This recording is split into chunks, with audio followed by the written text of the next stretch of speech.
Hi, it's Dominique again, and I'm not sure it's evening here in Idaho. It's about 6 o'clock, so I'm looking at what time Philippines time is right now. It is in Manila. It's 9 o'clock a.m. So, um, those of you that are retired or are not working, or maybe just doing digital nomad. Hi, my name is Dominique, and I'm a Filipino American, and I did this channel to kind of maybe I can help a little bit. I mean, I'm kind of a weird Filipina because I've been here for a long, long time, so about 40 years, and but I was born in Mindanao, Philippines, guys. You'll eventually find out the city that I grew up in because I'll probably mention it in the next future videos. Okay. For now, I've got this really funky looking microphone right here because I can't stand it right here. I don't know. And then, holding it right here, I'm too self-conscious about my wrinkly fingers because I'm 50 now, and I think I think it was one American that made me so insecure about dating when I was 39, because I got divorced at that time. I'm 50 now. I've been with my husband for about 11 years. We've been married for a couple of these years. But anyways, I remember going out on a date, and he says, you could tell an older woman because their picture looks good. They can do the filters, but it's their neck and their hands. And so I'm like, oh my God. And I'm like, I did not last that long. One day and we're done. Anyways, I hope he doesn't recognize me here. That was weird. That would be really, really weird. Yes, if you are laid off and or you wouldn't be going through a divorce if you were with a good woman. Okay, so if you married a woman who is material, that's what we call it in the Philippines. Okay, in the Philippines, if you dated the wrong Filipina, she was materialistic, and they're going to be all over the world. Okay, so you dated the wrong Filipina. There's like 110 million. I didn't even realize. I started this channel. I'm like, why is there everybody vlogging? I'm like, oh, there's 110 million Filipinos. Holy cow. That's a big market. I mean, even if I don't hit the USA people, I mean, I'll tell you guys, there's a lot of Filipino Americans that were born here. They're probably going to look for Filipina women in the Philippines, okay? And there's probably a lot of retired Filipina Americans that's gonna go to the Philippines, and they need Filipino men, okay? So Filipino men, guys, you never ever have to feel insecure about the foreigners coming to town if you just take good care of the women. Stop having multiple mistresses in different provinces, then maybe maybe the Filipinas won't go look elsewhere, okay? You know what? I don't want to judge. All I know is I remember growing up, that was a big thing. My mom, I remember during that time, if there was a blonde woman in town, I was like, oh gosh, all the guys are staring at her. Like, she's like exotic. And so the wives are like all trying to hold on to their husbands, my mom including. Anyway, so I just remember that there was a lot of talks, even my aunts, and divorce wasn't legal. I don't know how it is now. It probably isn't still, you know what I mean? But, and that's why it's, the divorce here is different, okay? So if people are going to a divorce here in America, usually their marriage is over. Like, the love is gone, like, minimum 2 years, maybe 5 years, some 10. I'm hearing like 15, 20 years. They're just staying for the children, until they go off to college and stuff like that. So it's different. It's like a contract here almost. And it's sad. It's really sad because you know, as a traditional Filipino, we're like hopeless romantic. I mean, if you see and go to the Philippines, they do karaoke. Oh my gosh, and they're all love songs. And if you look at all the movies that they have, they're all about love. I think it's the Spanish blood in us, guys, you know? So, anyways, going back to my topic, being laid off. If you are with a good man or you're a good woman, you can work through things together as a team to figure out how to maneuver through this economy, okay? But for those who are married with the wrong person, you're going to go through divorce because maybe they just married you for the money, you know, and then this is where you're seeing it. But I'm going to tell you, I'm a little bit biased. And the reason why I'm biased is that I was a premier banker, I was a private bank, and I was taking care of a lot of these men, okay? And they end up being so bitter and so resentful, and they just think that all women screw them because of their current, you know, wives or their ex-wives that are just, you know, sticking it to them. Guys, I mean, I feel for you because I saw it. I saw it at the bank, and I'm like, if if I got 10% of that, like of all the, I don't want to talk about my past, but my husband now is so good, and I had no idea. I mean, he just takes really good care of me, and I really think firsthand, I know not all Americans are like this, but the majority of them, at least from what I've observed at the bank, okay? They go to work, they take care of the finances, then they go home, they pick up their kids, they help pick up their kids, they go take their kids to their, to soccer, they do everything. They do everything. And I'm like, wait a second. And so when the women's are getting bored and they're complaining, and I'm like, what are you complaining about? I mean, they help you cook, they help you go to a grocery store, they let you shop, you know? By the way, guys, if you are gonna marry a good woman would be smart about shopping. She'd probably be thrifting, or she knows when to spend, when not to spend, okay? If you are leading with your wallet in the Philippines, good luck to you. You are going to meet a materialistic woman, and their family is probably going to take you and to the cleaners. So if you've experienced that, you know, that's like that everywhere, you know, but in the Philippines, they're on survival mode. The majority of them in the islands and stuff like that, they give the Filipinos such a bad name, and you know, it's a small percentage of them, but they become so amplified here on YouTube and all the channel because you just weren't aware, okay? Everything is negotiable in the Philippines, guys. Everything is negotiable, okay? So I saw a content creator from the Philippines, and she said that you can go on a date, you know, and in certain provinces with good girls, okay? You could just go on a street.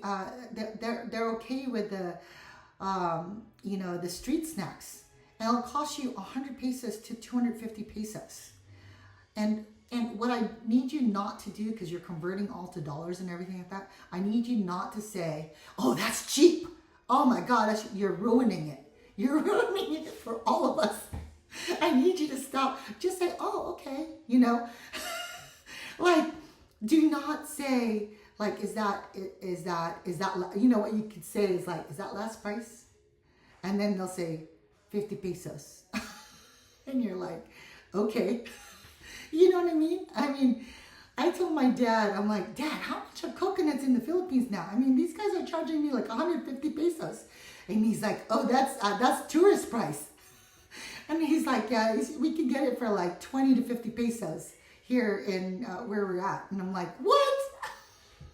Anyways, but you know, it was my first time vacationing without my family, but I needed to see it as a tourist. You know what my American friends would go through, just because it was quite an eye-opener, quite an eye-opener. So anyways, if you are laid off, okay, and if you're with a good woman, a traditional Filipino woman, you don't have to lie about, let's say if you're getting laid off here and you're taking time off and you're going to the Philippines, it's okay, okay? Be honest, okay? You don't have to be insecure about that, okay?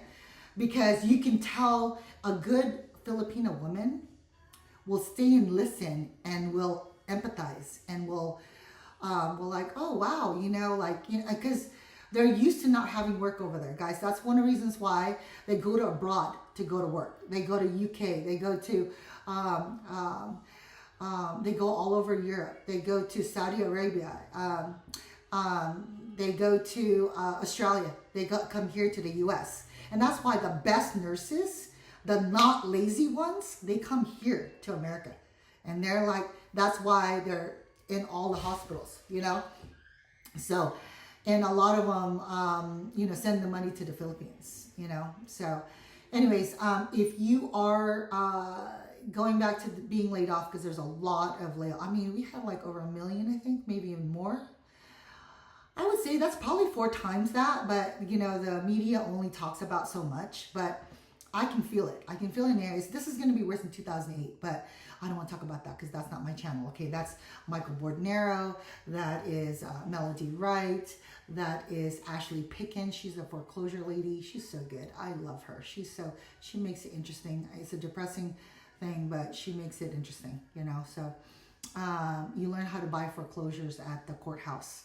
But they're going to foreclose because if the loan is too big, nobody's going to buy it. It's not going to be a good deal enough, and you can't negotiate any other price except for the first mortgage is, But anyways, that's the channel for that. And that is Ashley Pickens. And there's another one. I love Michael Bordenero. Oh my God, that guy is so good. And Orlando Minor, I love him too, But I also love my gardening ladies. Oh my gosh, because I learned so much. But man, having plants is like expensive, that's why these sellers get offended when you don't know anything about your landscaping. So if you're a realtor and if you're great at gardening and you know your plants, trust me, that is a plus, because a lot of the realtors don't know anything about landscaping and how much it costs and all that stuff. And I look at landscape and I'm like, oh, that's on my appraisal report. That backyard is landscape. That is not a landscape, and that's going to be $50,000 more. This is going to be $50,000 less. So, anyways, I keep going back. So, getting sidetracked. Laid off. If you are laid off, because I have 30 years of banking and mortgage background. And you don't know when you're going to get your next job. Hopefully, this message is not too late. But you don't know if it's going to take you 6 months, a year to get a job, or if you're going to change altogether and become an entrepreneur. We don't know, right? And if you don't have a savings, stop. Don't dip in your 401k, guys. Don't dip. Dip in the savings first, and don't dip in your 401k. Figure it out. If you can sell it and price it well, if you have any improvements that are, like, let's say if you have a roof that needs to be done, okay, just reduce it by 20, 30,000. Okay. You'll sell. You just have to disclose all the things, deferred maintenance and all that. So, and the reason why I'm talking about this is that a lot of people that get laid off and they start being late on mortgages. Okay, that's so stressful. I remember those days. I went to 2008, guys. I survived. Okay, so I foreclosed on a lot of homes. Okay, had rentals at the time. I was playing Monopoly at age 20. I think I got my first house at. I helped my parents buy our first house at 21. And I think I got my own first house at 25. So by the time I think I was like 30, I had like 8 homes or something like that. It was crazy. It was and then 2008 hit, and I'm like, oh God, we're dead. But I knew I was in the market. I was in the. Luckily, my ex-husband knew that I was. It's good up here, guys. Okay. I knew that everybody was going through it, even though nobody wanted to talk about it, you know, and everybody just seemed like, no, it's just money, guys, you know. And, but yeah, I think it's easier, at least for me, because I can do, you know, as long as we have our health and our mental health, that's really important, you know. But if you owe your mortgage and you have, if your mortgage bank is the same bank where you have all of your money, I would say move that money. Because if you owe your mortgage to a lender that you may be going delinquent 30 days, 60 days, 90 days, you know, if they see that you have money in your checking account, they could debit that money, you know. I don't know. I just remembered it happened a lot, you know. If you have your HELOC with them and you have your checking, if you have everything there, I would recommend moving your deposit accounts to a credit union or another bank that you don't have your debtors are, you know, like if you don't have your, like if you had your mortgage at Wells Fargo and then open a Bank of America or Chase, you know, Chase account, you know, if you're going abroad, you need to have, well, here's my rule. If you have enough money, then have 2 different commercial banks that are reputable, either Chase, Bank of America, or Wells Fargo. I used to work for Bank of the West, and I think they became BMO, but I don't know. They used to be my favorite because they were kind of credit union, but commercial features and commercial banking features, right? You know, but if you're going to be abroad, mostly, you really need to have. It's safer to be with a big bank, and then have like some money also in a credit union as well, local credit union. If you're in San Diego, my favorite, well, I used to work for them, San Diego County Credit Union and Mission Federal Credit Union. I think I like the mortgage division at Mission Fed more because they were kind of like brokers and they were good. They were good to me. Well, both employers were good to me, but Mission Fed was a little bit better, you know. And I love my mortgage division over there. They were so good. Anyways, that's in San Diego, okay? I used to work for Bank of America Mortgage as well too. They were really good, but they're just the processing was just insane. Like I had to micromanage everything. I'm like, guys, I have to tell you what to do all the time. I can't get new business. You know what I mean? So that was really hard. And I think my whole department, here's why I know it's really bad, guys, because my whole department is gone. The department I was in, and all of my friends, mortgage broker friends that lasted in 2008, they're not doing mortgage anymore. Okay, this is why I know it's really bad, because when you like doing mortgages and we just can, you know, we do as routine, you know, we're really good at it. We stay in the business, but we do. We're kind of like we're kind of anti-realtors that actually make our job a lot harder, because a lot of them don't do as many transactions as we do. You know what I mean? Because we had to do like $2 million a month minimum, really, to be above par. And 2 million could be anywhere from, depending on how big your loan is, right? It could be anywhere from 2 loans to 5 to 7 loans a month, you know? So if you do the math, let's say, okay, let's do an easy math, 5 times 12, you know, that's 60 loans. So that's 60 purchase transactions that I'm doing. And I'm like, wait a minute, you guys I'm trying to save your deal, guys. You guys are the one that's making the big bucks to the realtor. And so my husband's like, you need to go ahead and get your real estate license back, because you're doing all the work for them. And it's true, I was.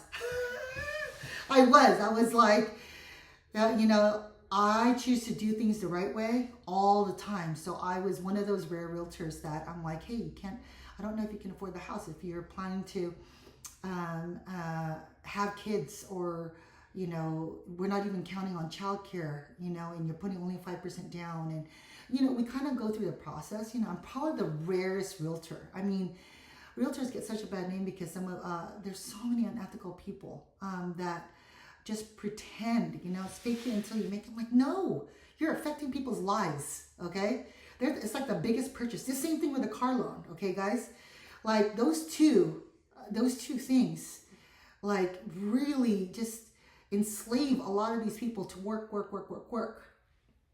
So anyway, so I taught my kids what school wasn't going to teach them. Like if you can't save up for it, like a car, don't buy it. I mean, even my daughter, I don't know how, we don't have any student loans and I didn't have to pay a single dime, guys. I'll tell you that another thing. I figured it out. I always had plan A, plan B, plan C. And that is how a traditional Filipina, straight up from the Philippines, would make it work. We're not materialistic. We are not super entitled. We're not spoiled.